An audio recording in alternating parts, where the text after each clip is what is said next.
Hey guys, it's Mike 1013 for FlopTurnRiver.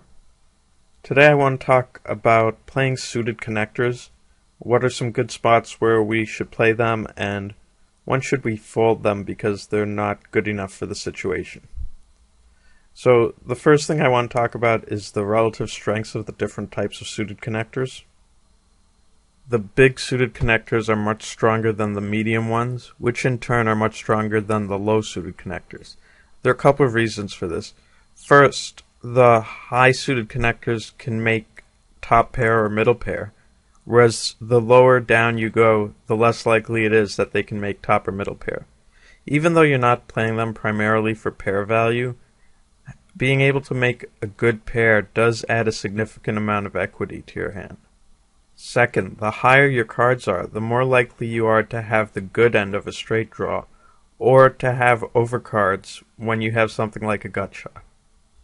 I think you can play the higher suited connectors, say Jack 10 suited and above, the majority of the time, medium ones from about 9-8 suited down to 7-6 suited, situationally depending on the opponent and the situation, and the lower ones, 5-4 suited and below, I think you really need the right spot to play them, and the majority of the time you should just fold them.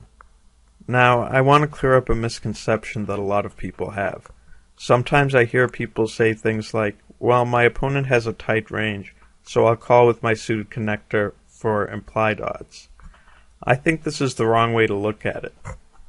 I did some math, and it turns out 9-8 suited will flop a monster, that is, a made hand 2-pair or better, 5.6% of the time. And if you run the numbers there, and I assumed we could even get 40 big blinds out of our opponent when that happens. Even if we can make 40 big blinds out of our opponent, that 5.6% of the time, if we're calling a 3 big blind open, we're still losing money. And that 40 big blinds is pretty optimistic. I don't know that guys are putting in 40 big blinds on average post-flop. The only time I could really see calling your suited connectors for implied odds is if there's a big multi-way pot brewing and there's a couple of fish already in and they're likely to pay you off if you hit. In that case, it's probably fine to call your suited connectors for implied odds. Okay, so if we can't play our suited connectors to flop a monster and get paid off, well then, how are we going to make money with them? Well, in addition to making a monster 5.6% of the time, 9-8 suited will make a weak pair or a draw almost half of the time. Now these weak pairs or draws are the perfect kinds of hands for floating, for bluffing, for semi-bluff raising. And so you'll want to play suited connectors when you're in a situation and against an opponent where you're going to be able to float and bluff him off the best hand post-flop. Now, suited 1-gappers and 2-gappers play pretty similarly to suited connectors, but they do hit the flop a little bit less often, and the way they hit the flop is a little bit worse, particularly in hitting open-ended straight draws, than the suited connectors do. So you'll want to be a little bit more conservative in your play with 1-gappers and 2-gappers than with suited connectors. Let's take a look at a few example hands illustrating some situations where you might want to play suited connectors.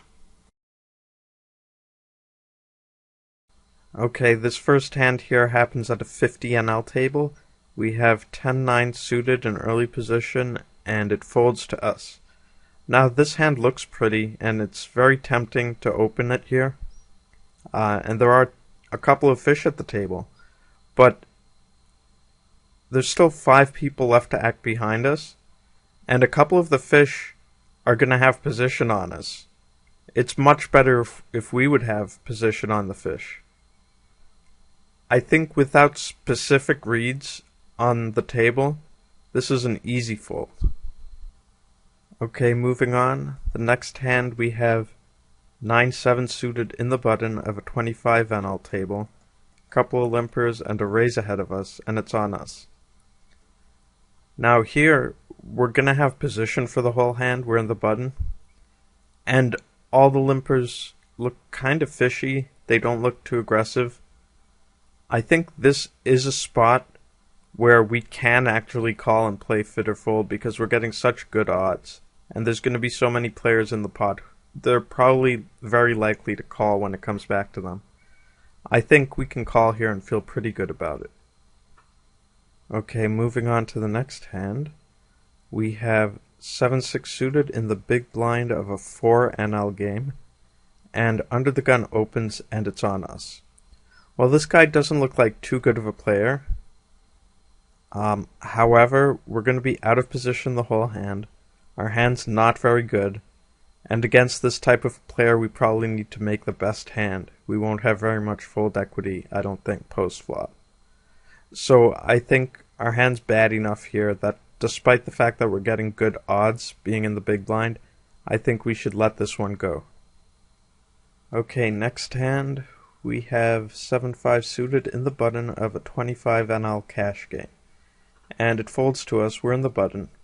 And 7-5 suited is certainly very marginal, but this is a really good spot for us. If we look at the blinds, they look very nitty. They're most of the time going to fold pre-flop, and sometimes when they call, we'll be able to take it down on the flop with a c-bet. So I think that this is a good spot where our pre-flop fold equity combines with our post-flop equity to make this a very profitable raise here. So I'd go ahead and open the button here, and most of the time you're going to win immediately. Thanks for watching, guys. See you all later.